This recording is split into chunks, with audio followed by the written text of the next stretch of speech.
Hola a todos y todas, soy Mauro Rivera, estoy acompañado por María Reyes. Somos Soberanía, un centro de estudio que nos invita a pensar y reflexionar sobre lo que pasa en estos tiempos en clave soberana. Hola Mauro, hola a todos. Seguimos con el ciclo de entrevistas y en esta ocasión nos acompaña del otro lado de la pantalla Gustavo Girado. Él es magíster en Relaciones Internacionales y licenciado en Economía. Actualmente es director del posgrado Especialización de Estudios en China Contemporánea de la Universidad de Lanús. Comencemos con la entrevista. Hola Gustavo, un gusto. Como me presentó Mauro, soy María, estudié allá en China un par largo de años y es un gusto conocerlo. Empezamos con la entrevista entonces. Sí, claro. Estuvimos leyendo tu libro, Cómo lo hicieron los chinos, y ahí contás que la República Popular de China a finales de los años 70 era una economía que estaba poco desarrollada, pero en los siguientes 30 años experimentó realmente un crecimiento muy fuerte y muy vertiginoso. ¿Nos podés contar un poco a qué se debió esto? Bueno, se puede contar un poco, pero siempre es solo una parte de la verdad. En este caso particular, no es que uno piense que está mintiendo, sino que para poder explicar un proceso de desarrollo, como vos bien dijiste, tan vertiginoso, claramente no alcanza una decisión política, un solo líder, no alcanza una medida de política económica y mucho menos una decisión estratégica. Es una gran combinación de elementos que hacen que toda una política que genera crecimiento en una economía se transforma en desarrollo. Y esa es la única manera que ha encontrado el Politburó para poder sacar de la pobreza a centenares de millones de personas, que era el objetivo en virtud de que es la forma de consolidar el poder político de un proyecto, que básicamente es colectivo, y al tener esas características no va a no va a poder anclarse exclusivamente en algún tipo de medida, en alguna medida específica. En mi caso particular, lo que yo trabajé en ese libro que ustedes me están comentando, son las políticas de ciencia y tecnología, no solo porque tenía acceso a información, digamos, que no es habitual, no es muy común, sino porque lo que está por detrás de eso es, yo provengo de la economía política, así que yo vengo de mi antepasado, digamos, como profesional, en los temas con Asia están vinculados con las cuestiones de comercio y de inversiones. Entonces, de tanto estudiar la cuestión comercial, quizás lo que más me llamaba la atención era cómo había conseguido, por qué se había producido semejante metamorfosis en las características de los productos que China vendía. ¿Qué es lo que había hecho que una economía muy empobrecida y campesina, a fines de la década del 70 del siglo pasado, esté vendiendo 40 años después semiconductores o parte de satélites, o haga que el 30% aproximadamente de sus ventas al exterior sean productos de alta tecnología? ¿Qué es lo que había pasado en el medio? Entonces, tratar de explicar eso, y yo me dedico a la investigación en ciencias sociales, ir para atrás, para atrás, para atrás, para atrás, uno termina cayendo en cuáles son los instrumentos que delinearon un tipo de política y que condujeron, digamos, a que China se convirtiese en esto. Son muchas cosas en simultáneo.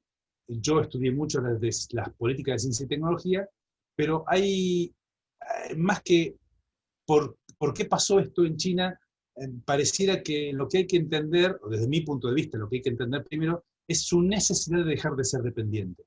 Entonces, en mi búsqueda de variables que determinen ese alto grado de dependencia que tenía China como economía en vía de desarrollo, en su necesidad de convertirse en independiente una vez muerto Mao, que Deng se encuentra con una economía sumamente empobrecida y básicamente campesina, como ustedes recién marcaban, las políticas difieren sustantivamente con las previas, las posteriores a la revolución del Partido Comunista, y siguen una trayectoria sumamente original, no tiene antecedentes, no hay estadísticamente registro de algo que haya sucedido que sea equivalente, y China se convierte muy rápidamente en una economía de ingresos bajos e ingresos medios, Y hoy ya está con $10.000 per cápita desde el 2019, desde diciembre del año pasado, ya se ha convertido en una economía de ingresos medios, que fue todo un logro político para Xi Jinping, por supuesto, y lo enarbolan permanentemente como una victoria del proyecto. Ahora, eso no hubiese sido posible si no hubiese estado Deng primero, y Deng no hubiese sido posible si no hubiese estado Mao.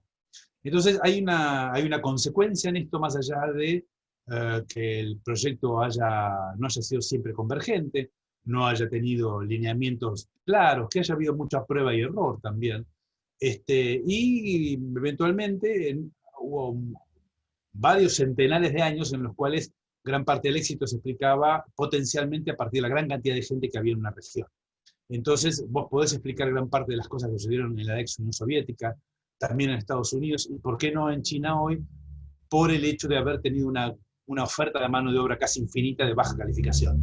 Entonces, dado el momento muy particular en el que China acontece en las políticas de Deng Xiaoping, que tenían que ver con el mundo de la segunda posguerra, con un menú, digamos, con el mundo que sale con los victoriosos de la Segunda Guerra Mundial, diseñando institucionalmente un planeta a su imagen y necesidad, China se inserta con con un elemento que era sumamente necesario para hacer productos energointensivos. Entonces tiene una mano de obra de baja calificación para hacer productos, mano de obra intensivos de muy baja composición tecnológica. Y ese es el principal aporte que hace China a la acumulación capitalista durante el último cuarto del siglo pasado. Entonces, China fue funcional, si se quiere, si se me permite, estoy usando mucha imaginación, digo, para ser sintético, China fue muy funcional en un momento muy particular del régimen capitalista de acumulación, que post-Bretton Woods tenía ciertas características. Y por supuesto tenía un hegemón, Estados Unidos, que estaba disputando, hasta ese entonces, con la ex Unión Soviética, digamos, la preeminencia ideológica. En ese recorrido, China aparece con estas características que son muy funcionales al interés norteamericano y británico. Entonces, China se inserta, digamos, y comienza un periodo de negociación para formar parte del Club Global. Y esto también es algo que no puede ser dejado de lado. Digamos. El hecho de que China decidiese integrarse al mundo, políticamente decidiese incorporarse al funcionamiento de los parámetros e instituciones que estaban rigiendo lo que hoy llaman gobernanza global, ¿no? Para ser políticamente correcto. Cuando China toma esas decisiones políticas, hace uso de su fuerza de mercado potencial y comienza, para ganar independencia e integrarse, a negociar su tamaño de mercado a cambio del conocimiento. Y esto es para mí el eje central de ese trabajo que ustedes leyeron, donde China, y uno lo dice así sintéticamente como si fuera sencillo, pero es justamente el resultado de muy trabajoso, incluso al nivel del interior del Partido Comunista Chino, de poder convencer a todas las distintas líneas internas de que era conveniente abrir eventualmente el mercado chino a los intereses occidentales de las empresas transnacionales que se radicaban en China para aprovechar su mano de obra poco preparada, porque China sabía que esa era la manera en que iba a poder construir sus propias empresas. Y de esa manera, primero, al obligar a que las restantes empresas, si querían el mercado chino, bueno, que abriesen su paquete tecnológico. Entonces formasen joint ventures y ahí vienen las transnacionales. Si tuviésemos 2 horas, te podemos explicar el motivo por el cual las transnacionales van a China, pero quedémonos con solo el elemento de la mano de obra. Y dicho eso, China comienza cuando las empresas tecnológicas chinas eran tomadoras de conocimiento, ya tenés gran parte del Silicon Valley muy consolidado a nivel internacional como grandes empresas que diseñaban los patrones y las normas, o los estándares, como decimos los economistas, de la manufactura de alta tecnología. Bueno, China toma la decisión de conceder para poder conseguir. Entonces concede el mercado para conseguir conocimiento. Y el resultado es hoy Alibaba, Tencent, ZTE, Baidu, Huawei, y muchas otras empresas que son vanguardia en sus segmentos de alta tecnología, lo que no quiere decir que China sea la principal economía del mundo en esas cuestiones. En algunos segmentos de alta tecnología, China marca el rumbo, marca el ritmo, y está patentando más activos que el resto de las empresas, por ejemplo, la británica Vodafone, la finlandesa Nokia, la alemana Siemens, o no sé, o la alemana Samsung, perdón, Siemens. La coreana Samsung, perdón, dije la alemana Siemens, la finlandesa Nokia, estaba pensando en la sueca Ericsson, que es la palabra que no me salía, y la británica Vodafone, que es central para comprender la dura disputa que están teniendo hoy básicamente con los capitales occidentales, expresados fundamentalmente por Estados Unidos. Así que seguramente no te respondí cabalmente como querían, pero algunos de los elementos que explican el desarrollo de China están amparados o se estructuran, digamos, alrededor de las políticas que diseñó el Politburó para ser menos dependiente de Occidente. No sé, María, si te alcanzo. No, está muy bien. Respecto vamos a la segunda pregunta, que es ¿cómo hizo China para convertirse en el principal socio comercial de Argentina? ¿Qué pasó en ambas economías que pasaron de ser competidoras a ser complementarias? Bueno, esta pregunta es una complementaria de la anterior, y viene bien que me la hagan también porque me permite seguir explicando lo mismo. Yo corté en un momento la explicación, pero una vez que China accede a la membresía global, a la OMC, en diciembre del 2001, China hasta ese entonces había recibido muchísimos capitales internacionales a través del excedente que le queda por la balanza comercial. Esto es, vende mucho más de lo que compra, entonces China tiene una gran cantidad de dinero en divisas como origen de la balanza comercial. El otro elemento que le abastece de mucha divisa a China, y ahora voy a juntar todo, es la cantidad de inversión extranjera directa que va a China a partir del año 79, cuando por primera vez en la historia China permite que vayan las transnacionales a radicarse en el territorio. Entonces, esos dos elementos son abastecedores de divisas. Llega un momento en que China llega a ver 4 billones de dólares, B larga, ¿no? Con B larga en la notación castellana, convirtiéndose en la economía que más reservas en divisas tiene del mundo. Entonces China decide, frente a la presión que eso ejerce sobre su tipo de cambio, es una cuestión un poco más económico-financiera, pero es inevitable para cualquier economía, como no hay un mercado libre de cambios en China, el Politburó, sentado sobre esa montaña de dinero, decide salir de compras a partir del tercer trimestre del 2008, cuando acontece la caída de Lehman Brothers y por efecto dominó todo el hemisferio norte occidental, empieza una crisis económica que aún hoy no ha visto la luz al final del túnel, como dicen ahora en Argentina. Entonces, básicamente crea 2 entidades, el Politburó, para poder gestionar $1 billón y sale de compras. Se quedan con una buena cantidad de mineras australianas, canadienses, lácteas neozelandesas, y es la época en que se juntan con los hermanos Buigrón en Argentina, de Antonio Dos Bridas, y forman Pan American Energy, por ejemplo, para participar con sus capitales aquí. Esa es una época que China decide desplegarse con sus intereses por el mundo, porque el mundo de post-Bretton Woods, que les comentaba hace un minuto, a China no le expresa. Porque justamente todas las decisiones que salen de aquellas instituciones multilaterales que se crean, no representan, no contienen los intereses orientales, que no son los ganadores de la Segunda Guerra. Allí, en Oriente, hay ganadores y hay perdedores, por supuesto. Pero no son los que encabezan la política que derrota al nazismo y al fascismo de Japón. Entonces, cuando eso sucede en China, se toman muchas medidas para desplegarse por el resto del mundo, porque necesita muchos ámbitos en los cuales consolidar sus mercados para justamente convertir su crecimiento en desarrollo, pero porque es inevitable para una economía que va pasando de inmadura a convertirse en una economía madura, porque su población en términos promedio va ascendiendo en la escala de bienestar.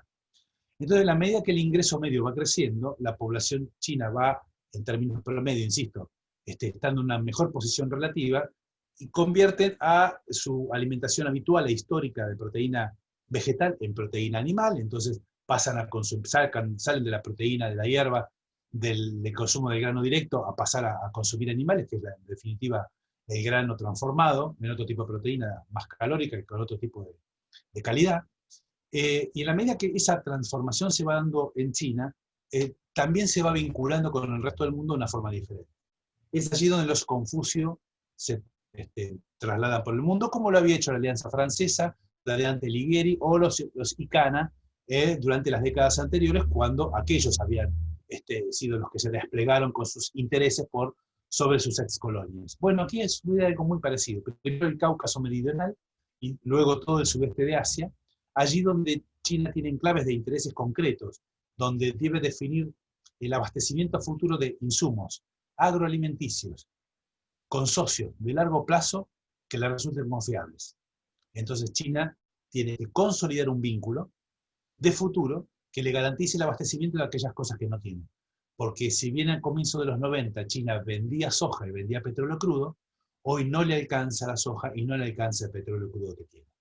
Dicho esto, se transforma en el primer demandante de granos de soja del mundo, se transforma en el primer demandante de petróleo crudo del mundo, y esta gran aspiradora de importaciones requiere consolidar el abastecimiento futuro para no tener otro Tiananmen.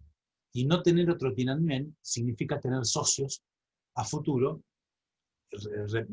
como lo repito porque lo estoy pensando mientras lo digo, socios de largo plazo que le resulten confiables. Y con ellos tiene que integrarse, comprenderse, y para ellos tiene que haber una empatía cultural que no existe porque están en las antípodas no solo culturales, sino también geográficas. No hay país que esté más lejos de Argentina, por ejemplo, que la República Popular China.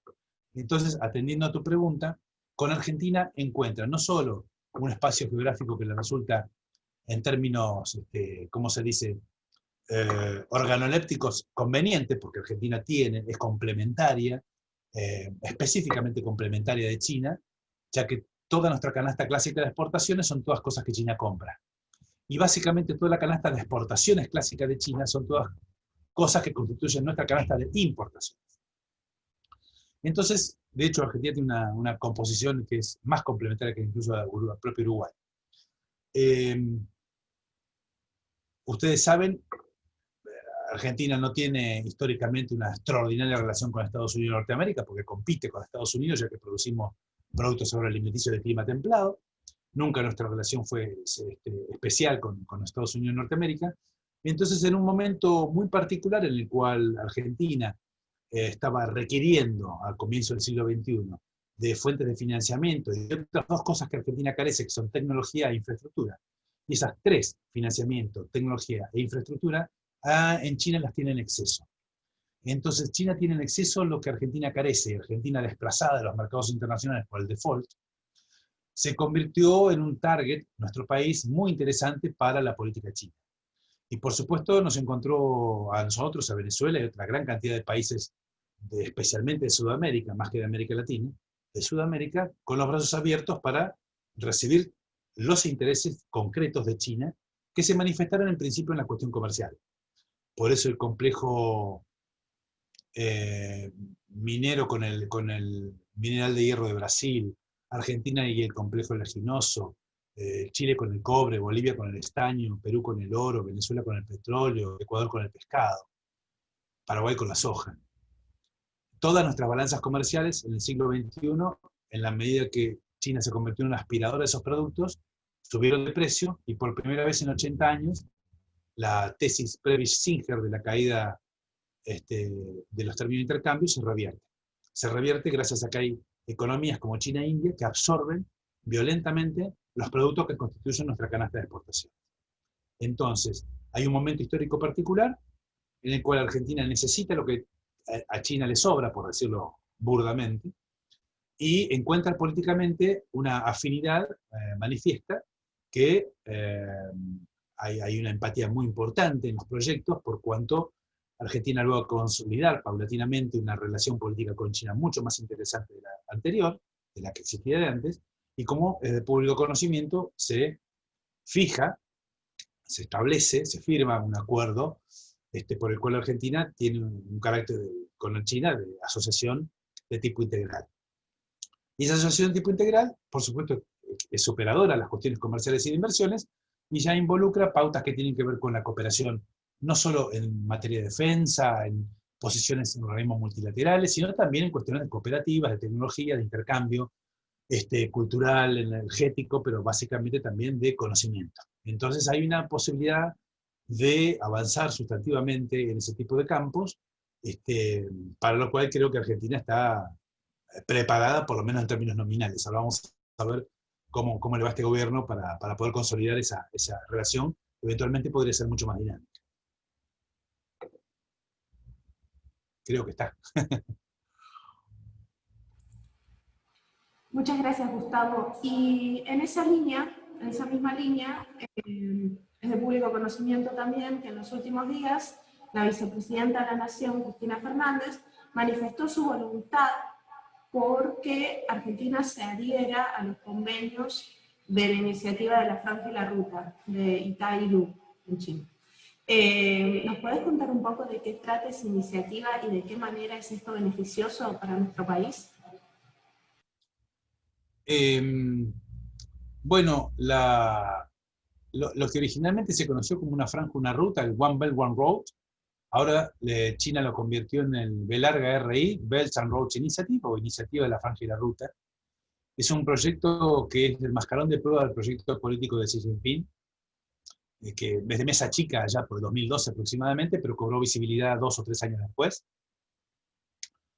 Lo presenta Xi Jinping en el Cáucaso Meridional, y tiene, es el proyecto de infraestructura más grande del mundo que tiene lugar en este momento. Es muy particular, es muy interesante, políticamente es muy ambicioso, y no es menos controversial. Tiene características muy particulares porque ahora estuve trabajando bastante recientemente, he escrito algo que quiero ver si lo puedo publicar, y bueno, les anticipo que no consigo dónde, así que ya vayan sabiéndolo.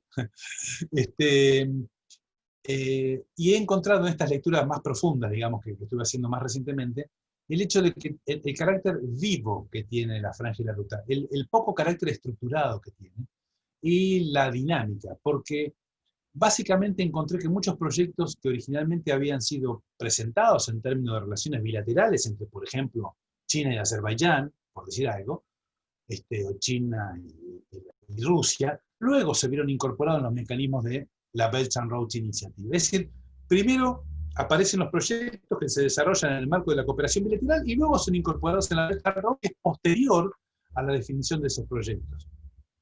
Entonces sigo estudiando y me encuentro con que incluso antes que la propia iniciativa de la Belt and Road, hay un proyecto político de China de involucrarse en todos los organismos que determinan los estándares y los patrones. Esto es la International Standardization Organization, la ISO, ¿no? Esos estándares que fijan el hecho de que haya un enchufe con 3 patitas o 2 patitas en distintos países del mundo, que la hoja A4 tenga determinado tipo de tamaño que entra en los carreteles de las impresoras. Ese tipo de cosas que parecen tan nimias son absolutamente determinantes para comprender quién es el dueño de la pelota en el capitalismo global. Y es así, burdamente, como se lo estoy diciendo. El que se queda con el mercado es el que primero llega. Quien fija las pautas es el que primero, en teoría económica lo llamamos el que llega primero goza de un monopolio que es transitorio.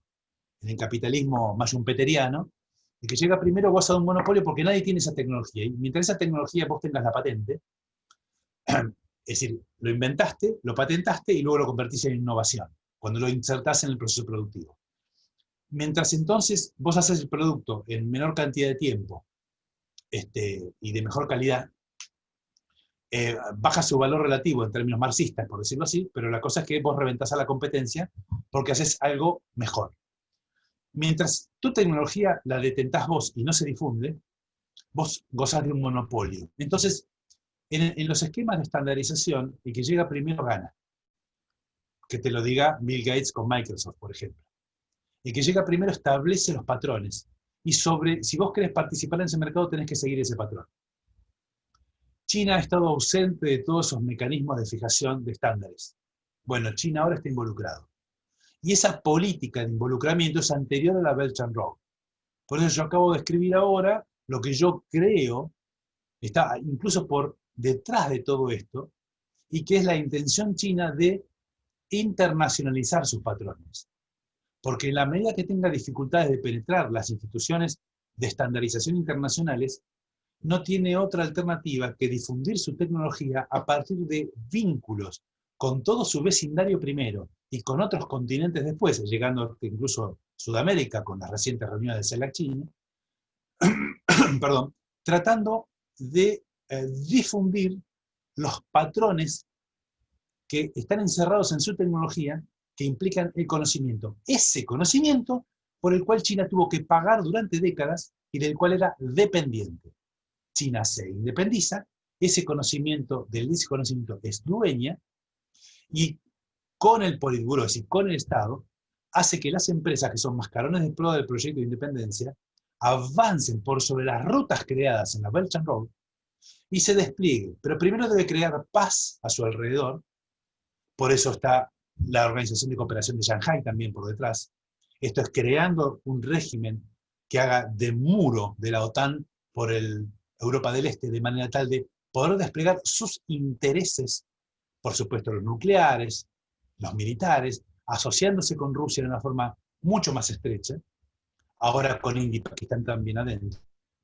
Pero la Belt and Road se despliega por tres rutas terrestres primero y 3 rutas marítimas después, llegando hasta el Cuerno de África, pasando por el Índico, de forma tal que si vos superponés todas esas rutas con los oleoductos y los gasoductos, y los oleoductos en el sentido marítimo, cuando vienen los buques tanques petroleros, hay una superposición perfecta.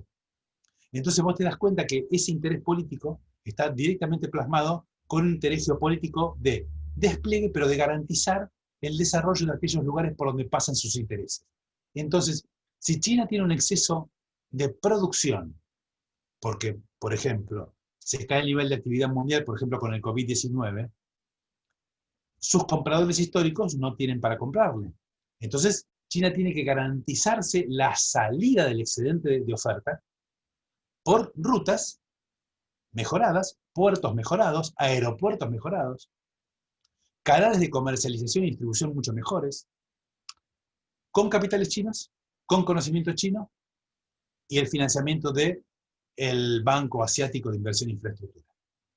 Entonces, Latinoamérica está muy lejos de eso. Por eso no aparece originalmente en la Belt and Road Initiative. Pero sí aparece después cuando los canales de comunicación pasan a tener otra preeminencia. Esto es cuando comienzan a dispararse las problemáticas entre Huawei y básicamente el poder ejecutivo norteamericano desde que asume el señor Donald Trump. Hay ahí un despliegue político de la Belt and Road Initiative donde cobra otra jerarquía la cuestión de la vinculación de comunicaciones. Y yo creo que ese canal incluso puede ser el que se desarrolle primero con Latinoamérica, antes que otros, dado que no hay una vinculación geográfica. En principio, la distancia geográfica afecta a que haya algún tipo de vinculación más estrecha. Pero antes que eso, Argentina debería pensar que va a ser con el Asian Investment, el Banco Asiático de Inversión e Infraestructura, discúlpenme, porque debe ser miembro para poder participar de la AIIB con intereses concretos, ya que es el AIIB el que financia los proyectos. Así que si querés hacer un joint venture con una empresa china para desarrollar un puerto en Argentina, por ejemplo, y estoy inventando en este momento, no va a poder ser con el financiamiento de la Belt and Road si las empresas argentinas participantes del proyecto no tienen radicación en un país que sea miembro del AIIB. Así que me parece que es condición necesaria, pero no suficiente. Muy claro. Respecto, justo hablaste recién de China y Estados Unidos, este conflicto que está tomando conocimiento en los últimos meses. ¿Qué opinión tienes respecto de la relación China-Estados Unidos? ¿Crees que va a haber algún impacto respecto a las elecciones en noviembre? ¿Y de qué manera va a afectar esto a nuestra relación con Argentina y con China y con Estados Unidos? Bueno, probablemente, al revés de lo como vos lo decís, probablemente porque hay elecciones en Estados Unidos haya gran parte del problema. Y de hecho el problema puede ser totalmente funcional a los intereses de alguna de las partes que están compitiendo en Estados Unidos ahora.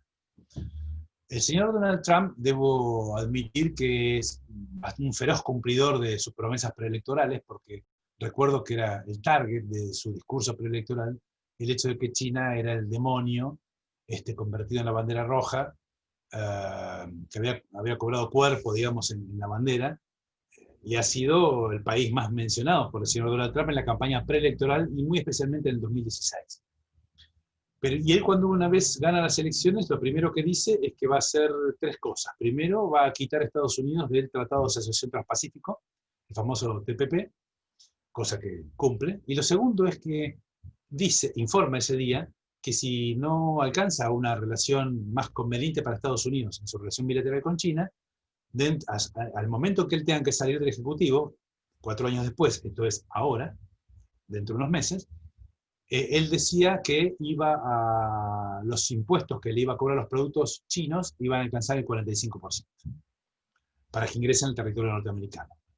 Dicho y hecho, gran parte de eso se ha cumplido, no solo sacó a Estados Unidos del TPP, sino que comenzó la escalada básicamente en marzo del 2018 de aumentos arancelarios, en un esquema de piñas que van y piñas que vienen de uno y otro lado entre Estados Unidos y China, donde, para mí, muy modesto entender, la problemática se muestra hacia el resto del mundo como si fuera un problema comercial, y en realidad el problema es mucho mayor. La cuestión comercial, como bien marcaron ustedes recién, es importante, hay problemas, escaló, se pusieron muchas trabas mutuamente, y efectivamente el comercio bilateral en 2019, recién en 2019, decayó. En 2018 había decaído, pero el déficit que se suponía que iba a ser achicado por las medidas norteamericanas se aumentó. Pero en el 2019 se redujo el déficit, las ventas norteamericanas fueron mayores y el comercio total disminuyó. Por eso alcanzan un acuerdo de fase 1 el 22 de enero del 2020. En ese acuerdo de fase 1 se gestiona la administración del comercio bilateral tal que China se compromete a comprarle a Estados Unidos por 200.000 millones de dólares más en productos agroalimenticios, básicamente, respecto de lo que le compró China a Estados Unidos en el 2017, que es lo que se toma como piso para hacer la comparación. 200.000 millones de dólares más de productos que componen la canasta clásica de ventas del medio oeste norteamericano. O sea, lo que vendemos nosotros. Soja, aceite de soja, biocombustible, carne de pollo, carne de cerdo. Pero es donde está el voto del señor Donald Trump. El voto que lo favorece y que lo llevó al poder en el 2017. Entonces, la pelea comercial no me parece que sea el fondo de la cuestión. Sobre lo que yo trabajo, en lo que yo creo, es que el fondo de la cuestión es una disputa hegemónica que se da en varios planos. El que ve la tribuna es este problema comercial, y me parece que la disputa es muy importante, es mucho más importante que este problema comercial. No tiene tanto que ver con que impacte una cuestión económica sino inmediato, afecta intereses muy concretos, sino que refiere más a cómo va a seguir funcionando el mundo. Y por eso yo me puse a estudiar el tema de los patrones y los estándares. Porque cuando empiezo a allanar el tema de Huawei, que en realidad hay otros temas por detrás que tienen que ver con la norteamericana Qualcomm y la china ZTE, con las sanciones que recibió ZTE en el 2018, cuando empiezo a hablar de ese tema me doy cuenta que los patrones y las normativas sobre el funcionamiento del 5G no estaban patentadas. Entonces, indago y hago unas cuantas preguntas por ahí y me entero que justamente la ventaja que tiene la República Popular China con una de sus empresas estandartes, que es Huawei, es que en el estricto punto del 5G son vanguardia tecnológica. Tienen más patentes que otras empresas de otras economías importantes. No así en 1G, 2G, 3G y 4G. En 1G y 2G los estándares eran básicamente europeos. En 3 y 4G los estándares eran básicamente norteamericanos, con Qualcomm a la cabeza, que es como la vanguardia tecnológica en semiconductores. Y ahora tenés que en 5G las empresas chinas, con Huawei a la cabeza, son muy importantes. No son las únicas, Pero todo eso recién está comenzando a aparecer, a aflorar. Y el campo de batalla parece ser la Unión Europea. De allí tantos problemas recientes, y de allí el Brexit, y de allí muchas otras cosas más. Así que creo que la disputa es hegemónica por espacio de decisión y por la fijación de los patrones, y por tanto la consolidación de las tecnologías más valiosas en los mercados más prometedores. Por eso Estados Unidos ha, me parece a mí, desplegado toda su fuerza política en esto, y también está desplegando la militar, por eso sus avances sobre el mar del sur de China. Pero lo que ha pasado con la prohibición de TikTok en la India, lo que ha pasado con la prohibición de Huawei en Gran Bretaña, lo que ha pasado con la prohibición en Nueva Zelanda de Huawei y ZTE, tanto en Nueva Zelanda como en Australia, y lo que me ha provocado, por supuesto, en Estados Unidos, con la prohibición de TikTok, por supuesto, que es de una empresa, ¿cómo era? Bueno, no me acuerdo, de la empresa que es la dueña de TikTok. Pero bueno, en definitiva, algunos proyectos de aplicaciones que son muy difundidos y que son acusados de espías, acusaciones que hasta ahora no encontraron ningún tipo de prueba. Entonces, mientras sí tenemos pruebas de que Occidente y sus tecnologías se metió a través de empresas norteamericanas en Silicon Valley, como Zuckerberg y Facebook, utilizando Cambridge Analytica en las elecciones de muchos países del mundo, durante el 2015, por ejemplo, y se ha mencionado a nuestro país justamente como uno de los espacios de batalla en ese tipo de facturación, no, se lo acusa de lo mismo a empresas chinas, pero no se ha podido demostrar que haya sucedido así. Mientras Snowden denuncia que esto pasa en Occidente, no se ha podido encontrar lo mismo que sucede en Oriente. Mientras Wikileaks de por medio y otros genios de las tecnologías han denunciado muchas actitudes arbitrarias fuera de la ley y totalmente por fuera, digamos, de las prácticas comerciales que se las llama sanas, no se ha podido demostrar que esto sucede en Oriente, pero sí está pagando las consecuencias. Por lo tanto, la disputa parece ser, como te decía, hegemónica. Esa disputa parece imposible de evitar, porque la historia demuestra que este tipo de disputas de un hegemón consolidado que ve avanzar a una economía en vía de desarrollo con sus empresas por esos espacios de hegemonía es inevitable. Y la historia indica que algunas veces eso se dirimió de forma armada, otras veces no. No está dicha la última palabra y por supuesto no está todo escrito aún.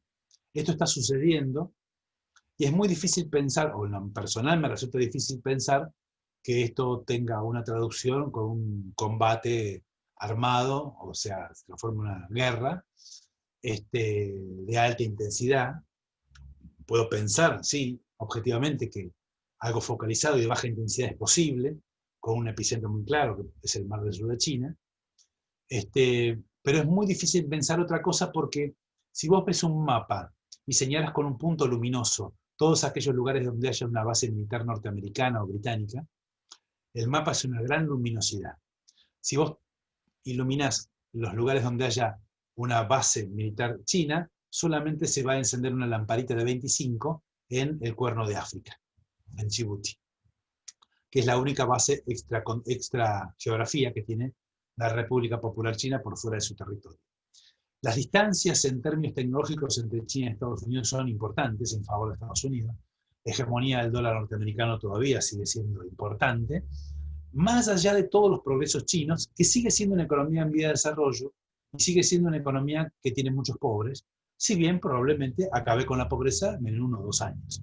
Esto es, vos tenés un proceso en el cual hay un proyecto colectivo que tiene claramente un norte, que tiene que ver construir una sociedad medianamente acomodada, como dicen en una mala traducción, y esa sociedad medianamente acomodada la quieren alcanzar para el centenario de la República Popular China dentro de 20 años, casi 30, en el 2049, modestamente acomodada.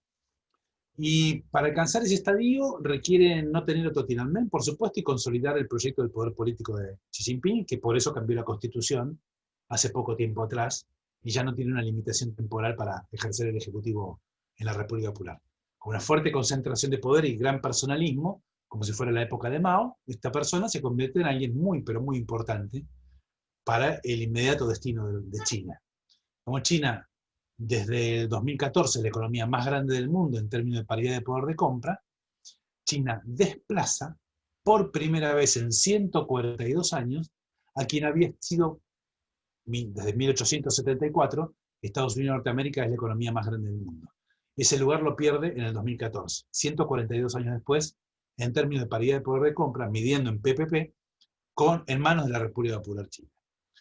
2 años antes, China pasó a ser la economía que más comercio lleva adelante en el mundo, porque sumando las Expo y las Impo, es quien más comercia en todo el mundo. Y 2 años antes, en el 2010, China deja de ser tercera y pasa a ser segunda al superar a Japón. Esto es, pasa a ser segunda en el 2010, el que más comercia en el 2012 y la más grande del mundo en el 2014. ¿Qué apuro hay? Yo no veo ninguna necesidad de que se resuelva mañana un problema comercial. Las elecciones son en Estados Unidos, no son en China. Así que he opinado bastante al respecto estos últimos 2 años. Y pasa el tiempo y yo duermo tranquilo, porque arriesgo bastante, pero no lo digo por inventar, digamos. Hace más de 25 años que estudio sobre China, y entonces ni me apuro ni estoy tratando de decir lo que va a pasar. Yo no sé lo que va a pasar, no lo sé, no tengo idea. No tengo idea de lo que va a pasar. El problema es muy, pero muy grande entre Estados Unidos y China. Pero es altamente probable que Estados Unidos cambie el poder ejecutivo en noviembre. Posiblemente sea el señor Biden el nuevo presidente. Quizás hacia nosotros, hacia Argentina, la política norteamericana no cambie en absoluto. Pero probablemente con respecto de China haya otro tipo de hegemonía compartida, haya algún esquema de cooperación mucho menos sangriento. China tiene problemas con la India, tiene problemas con Japón, tiene problemas regionales importantes. Estados Unidos está muy involucrado en todo ello. Los problemas en el Tíbet, o en Xinjiang, o en Hong Kong, o en Taiwán se los hacen aparecer todo el tiempo. Y si no es uno, cuando uno sale de la primera página de los diarios, aparece otro. Las huellas digitales de Estados Unidos y Gran Bretaña están en todos esos lugares, permanentemente. Entonces, la verdad, yo sigo viendo a China como una economía dependiente, fuertemente dependiente, que trabaja para no serlo, y de quien es muy interesante estudiar para poder aprender cosas, pero que es muy difícil hacer una transferencia inmediata de aprendizaje porque somos cosas muy diferentes. Pero yo creo que, si bien hay mucho para aprender, soy consciente de ese arribo desde los barcos que hicimos desde el hemisferio norte occidental. Esto es, de dónde viene nuestra sangre, cosa que se nota mucho. Se nota y mucho. No sé si te respondí, María. Ustedes me dejan hablar y su problema. No, muy bien, muy claro. Por último, y para finalizar, ¿qué es para vos soberanía? ¡Apa! Eso no es China. Es una pregunta difícil, señor periodista.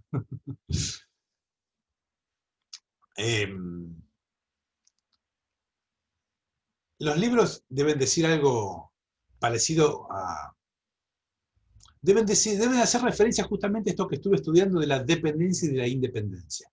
Entonces, de hecho, alguna vez leí que muchos utilizaban una palabra como si fuera la otra. Es muy difícil ser independiente si no sos soberano, por ejemplo. Y hay distintos tipos de soberanía, así como cuando uno utiliza el término dependencia, puede ser que un niño dependa de los padres, puede ser que una economía dependa de otra, es decir, hay muchas formas de abordar el concepto de dependencia. Una persona puede ser dependiente de otras personas, por distintos motivos, por supuesto, y una economía puede depender de muchos otros factores, y algunos, los que dependen de las decisiones de otros, pueden nominalmente ser independientes, su estatus jurídico independiente, son economías son independientes, tienen su propia bandera, sancionan sus propias leyes, pero son fuertemente... Entonces, yo ahí el término de soberanía lo relativizo bastante. Entonces, yo te voy a transformar un poquito la pregunta, y te diría que el presidente Fernández puede tomar una decisión soberana, él es el soberano, puede tomar una decisión soberana en tanto es una decisión autónoma que expresa un proyecto político que está gestionando el Poder Ejecutivo en este momento porque la elección popular lo determinó. Entonces él toma una decisión, tiene el apoyo popular, y me parece muy valioso y seguramente lo voy a aplaudir. Pero eso puede ser un papel al viento, si eso no está sostenido por la plena convicción de la gente que lo llevó a ese lugar para que ejerza la primera magistratura, y si no tiene el apoyo y la convicción de la gente de que eso es lo que hay que hacer. Entonces, yo le quiero dar sustancia al tema de soberanía, le quiero dar sustrato. Puede haber soberanía en una decisión política del presidente de Argentina o de cualquier otro. Pero la verdad es que si eso no está sentado, si eso es la punta de la pirámide, si eso no tiene una base en donde esté respaldado y no forme parte de un proyecto en el cual la gente esté convencida, la verdad me parece que es una decisión que toma en forma de un país independiente, pero una decisión soberana, pero realmente afuera se te van a reír en 2 minutos porque no significa nada. Porque la gente en cualquier momento no lo siente como propio. Entonces, me parece que es soberano quien toma esas decisiones independientes, pero debería estar mediatizado por un respaldo en aquellos que establecieron que esa persona sea la soberana de ese momento político. Esto es, si la decisión está arraigada en la voluntad de la gente, es una decisión soberana de un país independiente. Me parece que hay que ir en ese camino. Pero si se toma una decisión entre gallo y medianoche, que puede estar bárbara y la recontra aplaudimos, por ejemplo, Racing campeón por decreto, por ejemplo. Si decidimos esto, que Racing sea campeón por decreto, bueno, la verdad que los hinchas de Racing vamos a estar muy contentos. Pero la verdad que va a durar los 10 minutos que dure y no va a tener ninguna razonabilidad, no va a tener ningún sustento y no va a tener ningún apoyo, porque lamentablemente la mayoría no son hinchas de Racing. No sé si fue un buen ejemplo, pero es divertido. Pero sí, vale, para ser más serios, si tomase una decisión respecto a la deuda externa, o si tomase una decisión de integración regional, si tomase una decisión respecto a Estados Unidos y China, si tuviese una decisión respecto de algún proyecto estratégico, me parece que si esas cosas no tienen un arraigo en la voluntad de la gente, por eso a mí me gusta cuando hay un trabajo previo en la gente, para que la gente sea la que naturalmente lleve a que esa decisión sea tomada. Entonces nunca aparezcan sorpresas en la titularidad, porque ¿por qué se tardaron tanto en tomar la decisión que ya está en los occipitales, digamos, de la población? Cuando ya está, es inherente a nuestro pensamiento, nuestro cotidiano, cuando nos levantamos en la mañana y ya no dudamos que el presidente Fernández, porque no hay otra posibilidad que hasta dentro de que termine su mandato él va a ser el presidente. Bueno, de la misma manera deberíamos levantarnos pensando en que las medidas que toma son en favor de lo que llevó como programa de una coalición de partidos y que hoy constituyen esta alianza que está gestionando, por ejemplo, la Administración del Estado. Entonces, si las decisiones que se toman en forma independiente están fundadas en ese respaldo, ahí yo te digo que eso es soberanía. Si no estuviese eso otro, serían decisiones soberanas, pero no sé si es el término adecuado. No estoy seguro, yo no soy un politólogo y toco de oído. Muy bien, no sé si María quería hacer alguna pregunta más. Gustavo. No te escuché, María, tenías el micrófono apagado. Gracias, Gustavo. No, gracias a ustedes por la nota. Les mando un saludo y les deseo mucha suerte con el instituto, con el centro. Bueno, muchas gracias, ha sido un gusto poder hablar con vos, que nos cuentes un poco sobre China y bueno, estaremos hablando y comunicando en otro momento. Cuando guste. Les mando un abrazo. Un abrazo.